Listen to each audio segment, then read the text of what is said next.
Well, you know, I'm the fourth, fifth, maybe sixth lead. Yeah. It's like, you know, even the CGI wolf comes.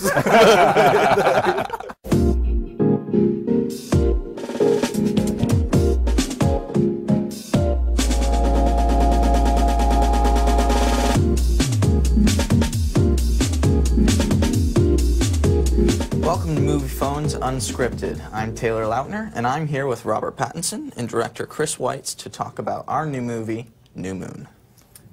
We're going to ask each other some of your questions as well as some of our own. I'll start with the first question. Taylor, this is for you. Would you rather be imprinted on by a werewolf or be a vampire but never find true love?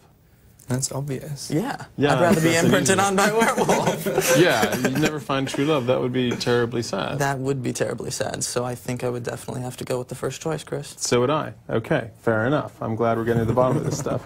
All right, Robert, this question's for you. New Moon looks more action-packed than Twilight.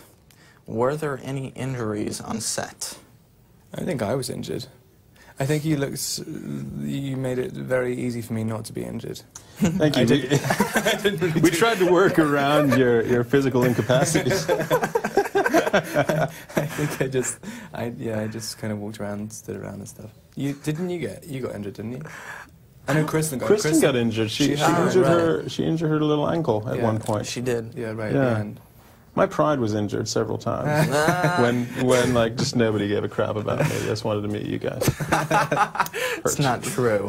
It's not true. Unscripted question to Chris Weitz. How was it working with the cast you were given? How was it working with Rob and Kristen and myself? Were we difficult on you? Did we cause you stress? No, not at all. I mean, it was delightful. Part of the reason that I wanted to do this movie was that I really liked the cast when I saw the first film. I thought, these guys are good, I can work with them. And you know, it's really funny because there's this misapprehension, I think, or maybe just other directors act differently, that like, when you're working with actors, it's like me sort of before each take saying, okay, in this one, I want you to do it precisely this way, and you're feeling that, and then you turn and you look there at that moment, you pick this up. Whereas really, like, my job is to kind of let you guys sort of do your thing, because you know your parts. And I just felt I was dealing with real professionals and guys who'd done this before. So, you know, people ask me, oh, what's it like to work with such a young cast? Well, you know, it's nice that you guys are young and have energy, but there's experience there too. And you're all nice guys, and were very welcoming to me, because I was the new kid on the block. I was the NKOTB. No, it was brilliant, actually. It was good fun. Awesome. Taylor, if you could go back in time to right before you were cast as Jacob, what advice would you give yourself? I really don't think there's a way to prepare yourself. It's like giving myself advice for this, you know, before this all started.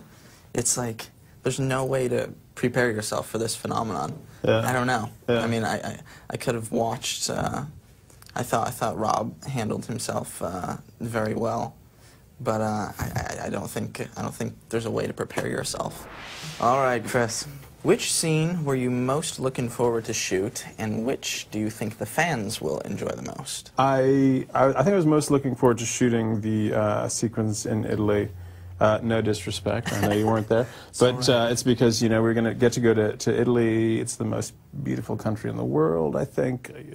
You know, my wife and I were married there. Oh. We're in this beautiful hilltop town.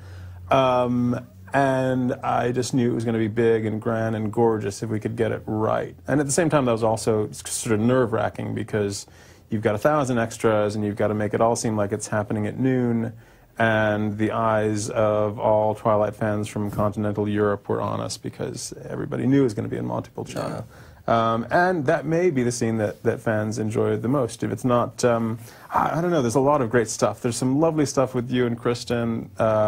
Some really kind of intimate, very touching, melancholy scenes. And there's the last scene of the movie, which has all three of you guys, which I think will be probably the, it's all been structured, the whole movie, to lead up to this final showdown. That's a pretty emotional scene, too. Yeah, that's pretty groovy. So I think that may be the one that people end up enjoying the most. What are the best and worst parts about Edward? I think he's pretty loyal. I guess loyalty is one of his virtues. Absolutely. And the worst, I guess the negative side of loyalty, where he's too possessive. I mean,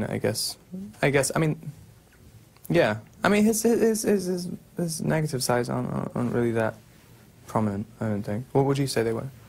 Just Yeah, I'm going to have to answer good. this in later questions. That's pretty good. And also the fact that he's so loyal that he does occasionally unwise things, like when he leaves in the beginning of the movie. Right. I mean, that's pretty stupid. I think I'd be killed for that now. Were you nervous about taking on, the having to hold the whole movie, this second one? Because I didn't hold it at all. It's nothing to do with me. No, not my responsibility. Yeah, I wouldn't say I had to hold the whole movie, though. I mean, I definitely think the whole thing is a team effort, and yeah, it's scary to think that it's my job to bring alive that Bella-Jacob relationship when you're gone. But yeah, I mean, it was a lot easier. It was easy with Kristen. It was easy to bring that relationship alive, and with the help of Chris. So yeah, I definitely felt pressure in that regards. But I think overall, this whole movie is a major team effort between the three of us making that dynamic come to life, and with your help behind us. What I like is how Rob tries to claim he's not in the movie, because he basically wants his private life back. It's not going to work anyway. Every second, every well, I'm the fifth, maybe sixth lead. Yeah. It's like, even the CGI wolf comes. This is from Sabrina in Toronto, Canada. Robert, if you could pick the brain of one, if you could pick the brain of one fictional character, who would you choose and why? I want to think of an answer which makes me sound cool. Oh, actually, no. Flounder from The Little Mermaid. Wow. I think that answer was actually very cool. And why? Why? Why Flounder? Yeah. It must be difficult to be a talking fish. Yeah. With both eyes on one side of your head. Oh, actually, no, the crab. The crab would be... Or is it a lobster? I can't remember. There's a crab. I know, the crab is called Sebastian. Yeah. It's Sebastian the singer. Sebastian. It's a great singer. It's like, how did you... That was so stupid. Oh, Sebastian. No, it's because Taylor and my kid have a groovy friendship. His kid's name is Sebastian. I'm not... Oh, singing crab. Yeah, exactly. Thank you, Robert. Thank you, Taylor. This has been interesting. Thank you, Chris, for joining us. Oh, you're welcome. And thank you to Movie Phone and to the fans for watching and sending in your questions. And we got New Moon coming out really soon, November 20th. We had a lot of fun making it, and would love for you to watch it. Yes. Yes. I second that.